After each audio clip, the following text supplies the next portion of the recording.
Model 9.3. Today we are going to cover the special economic zones of India in the course of regional geography of India. Expected learning outcomes for this module are learners will be able to identify the objective and needs of the special economic zones of India. Learners will be able to comprehend the features of SEZs of India. Learners will be able to distribute the special economic zones of India. Beforehand, learner must have previous knowledge of the distribution of the industries in India. So here we are going to see India was among the first Asian countries to adopt the Export Processing Zone (EPZ) model. Asia's first EPZ was set up in the Kandla, that is in 1965, lying here in the Gujarat region. To overcome issue like too many controls, poor infrastructure, low foreign investment, and the special economic zone policy was launched in April 2000. The SEG policy aimed to make this special economic zones a major driver for the economic development. SEZs were planned with the high quality infrastructure and attractive tax benefit for both the central and the state governments. SEZ operated under the foreign trade policy from 1st November 2000 to 9 February 2006. A comprehensive Special Economic Zones Bill was drafted to provide stability and build investor confidence. The goal was to attract investment, boost economic activity, and generate employment in a very broader term. The Special Economic Zones Act 2005 was passed by the Parliament and received presidential assent on June 23, 2005. SAG rules came into the effect on February 10, 2006. These rules simplified procedures and introduced a single window clearance system for both central and the state government matters. Now we may see the SEZ's name, that is Special Economic Zones, like Kandla, which is there in the Gujarat state, then SEEPZ's Special Economic Zone, that is lying in the Maharashtra, Noida one, Uttar Pradesh, then Madras one, Tamil Nadu, then Cochin is here, that is in Kerala, then VSEZ, that is in Andhra Pradesh. Moving onwards, that the Dahej SEZ is there for the Gujarat, Mundra is there in Gujarat, then GIFT city is there in Gujarat, Sri city SEZ is there, that is in Andhra Pradesh, Mangalore SEZ is there for the Karnataka, TCS Tech is there for the multiple states, it's there. Infosys are there, which is there in number of the states. Then Reliance Jamnagar is there in the Gujarat. Mahindra World City is there in Tamil Nadu as well as in Rajasthan. So they are basically as per the nature of the type. You may see that, for example, Kandla is there for the multi-product production of the, you can say that industrial products are there, where Gujarat is multi-product, where Maharashtra is specifically producing the electronics and the gems. In the same way, watching to the Uttar Pradesh SEZ, Tamil Nadu, Kerala, Andhra Pradesh, Gujarat, then these all Gujarat states are having the multi-product, where GIFT city is having the financial sector for the SEZ. Then moving onwards, that you can see that in the TCS one, Infosys one, basically supporting the IT sector for this SEZ. So key sector are mentioned very clearly. Once it is the multi-product, what kind of industries are supported through this, what kind of trade is taking place. So we are going to look into in detailed manner, and we would be seeing it that, just for example, majorly are under the government of India, but beside that you can see that Adani ports are there. They can then Sri city, ONGC subsidiary are there for the government, TCS is there, Infosys is there, Reliance company is there, Mahindra Lifespace is there. So they are certainly involvement of the, you can say, the managing or authority, public and private, both one is there. So let's move onwards. Here are some pictures taken from the online sources. So major special economic zones in India. First, we have seen the Kandla one, which is there in Gujarat, and the basic type is the multi-product, which is established in 1965, one of the oldest one, India's first SEZ, And key sector where the production, where the trade and transport is taking care of this area, that is engineering, chemical, plastics, gems, jewelry, and lying in the Gujarat state, what we have seen earlier also. So moving the second one, that is the Santa Cruz Electronic Export Processing Zone, lying in the Mumbai, and it is in the state of Maharashtra. And this picture you can see and visualize.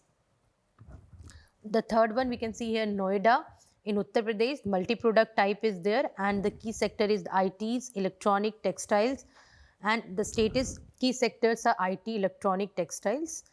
Then moving onwards, Madras SEZ is there. The type is multi-product where electronic, engineering, apparel are there, and lying in the Tamil Nadu state, as it is there in it is there in the Chennai. In a Kerala state, you can see that this picture is showing Cochin Special Economic Zone. So it is also multi-purpose, multi-product one, that IT, electronic, engineerings are upholded by it, and the lying in the Kerala state. Then moving onward, Visakhapatnam, SEZ, Andhra Pradesh. Then we can see it, the picture is shown, multi-product, it is also the type. Then key sectors are basically pharma, engineering, textile, and the state is there, Visakhapatnam is there in the Andhra Pradesh. Major special economic zones of Gujarat, another one, Dahej, that is there, SEZ, multi-product, petrochemical focus is there, key sector are there, petrochemicals as well as the chemical engineering there in the Gujarat. Then another one in Gujarat, that is Mundra, SEZ, Gujarat, Adani one is there, multi-product, port-based type is there, and key sector is there, logistic, petrochemicals, renewable energy, and energy is there. Then another one, that is GIFT city, GIFT.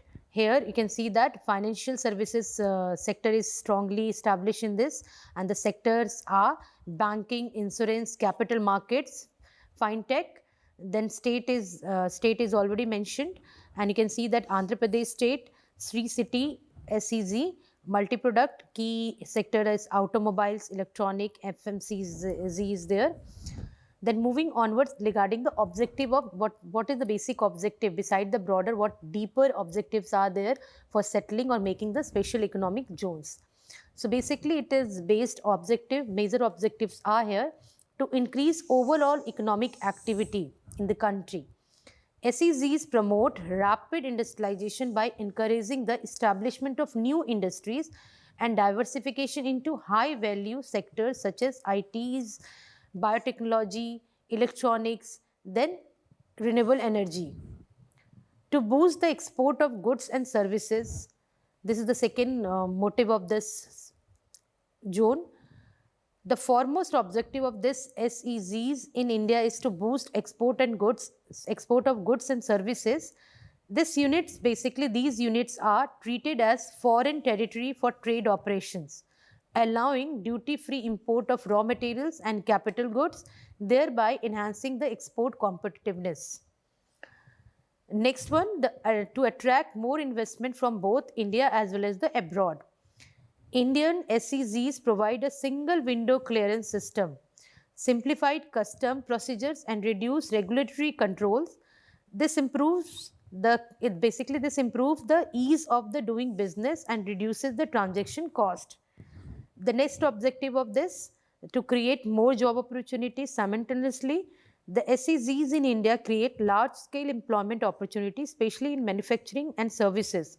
They have played a crucial role in generating jobs for skilled, semi-skilled, and unskilled workers, contributing to the poverty reduction. The next objective we can find it here, to develop better infrastructure. A key objective of India special economic zones is the develop high quality infrastructure, including either it could be power supply, roads, ports, airports, communication facilities, industrial estates too. This helps overcome India's traditional infrastructure bottlenecks. Indian SEZ aim to attract foreign capital by offering tax incentives, simplifying the procedure, and stable policy support. India's SEZs aim to attract foreign capital. This has helped India to receive significant FDI, particularly in the sector of the IT, electronics, pharmaceutical, and the petrochemical. Basically, SEZs are functioning to reduce the regional imbalances by promoting industrial growth in backward and less developed regions of India. Encouraging decentralization of economic activities, SEZ facilitate the inflow of advanced technology, modern production technique, and management practices from the global firms, leading to skill development and productivity enhancement to India. Moreover, trying to integrate with the global economy with global production network and value chains, which is strengthening India's position in international trade and enhancing the competitiveness. Then moving for the objective, as we have seen the broader one, as per SEZ Act 2005, assign an important role to state governments in export promotion and the development of supporting infrastructure. That needed a single window approval system has been established through the 19-member interministerial SEZ boards of approval. Applications recommended by the respective state government or union territory administrations are reviewed by this board of approval at regular intervals. All decisions of the board of approval are taken through consensus. The SEZ rules specify different minimum land requirements for the various type of SEZ. That is one of the challenging also what we are looking later on. Each SEZ is divided into processing area where only SEZ units can be set up under the processing area, where non-processing area where the supporting infrastructure and facilities are developed for the development of the processing area. Special economic zones features are, they are basically duty-free zones and are treated as an area outside India's custom territory for approved operations. No import license is required. Both manufacturing and service activities are permitted. Unit must maintain a positive net foreign exchange over 5 years from the start of the production.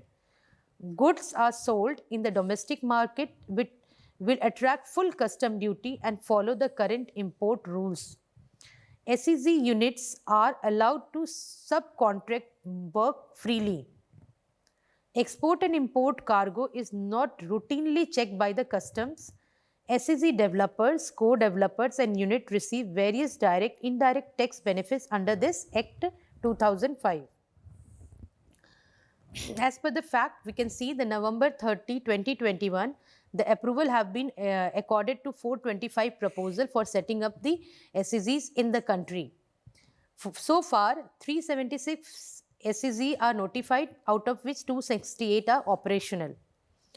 As of December 8, 2021, the 8 special economic zones, what we have seen, have been approved for agro and food processing sector in India. Out of these 8 SEZs, 7 have been notified and 3 SEZs are operational.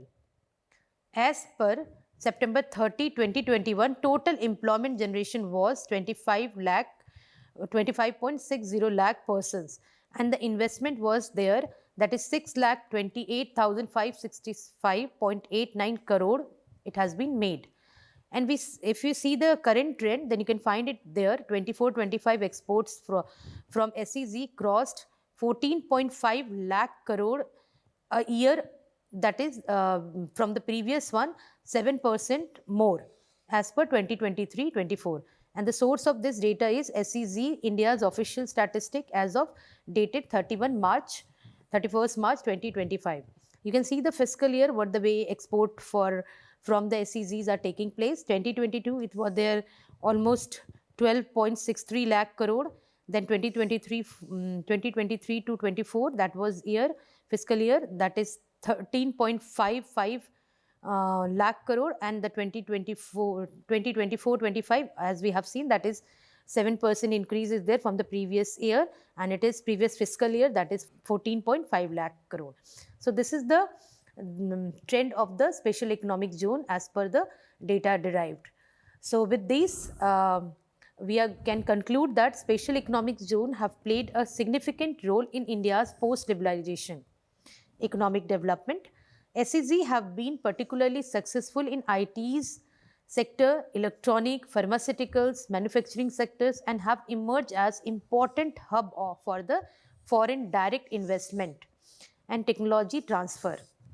The growth of exports from the SEZs reflect their importance in the strengthening India's external trade performance. However, SEZs in India also face challenges such as land acquisition issue, uneven regional distribution, limited manufacturing led growth in some zones, and the concern about the revenue loss due to the tax incentives. Moreover, the dominance of service sector SEZs highlights the need to strengthen manufacturing oriented zone to support initiative like Make in India and Atmanirbhar Bharat. In conclusion, finally, we can say that it remains a vital instrument for India's economic strategy, but their long-term success depend on policy stability, sectoral diversification, improved infrastructure, and inclusive development should be there in the prior in the objective. With appropriate reforms and balanced implementation, SEZ can continue to act as engines of sustainable and globally competitive growth in India. So, with these, we have covered today special economic zone of India in the ninth week. Thank you very much.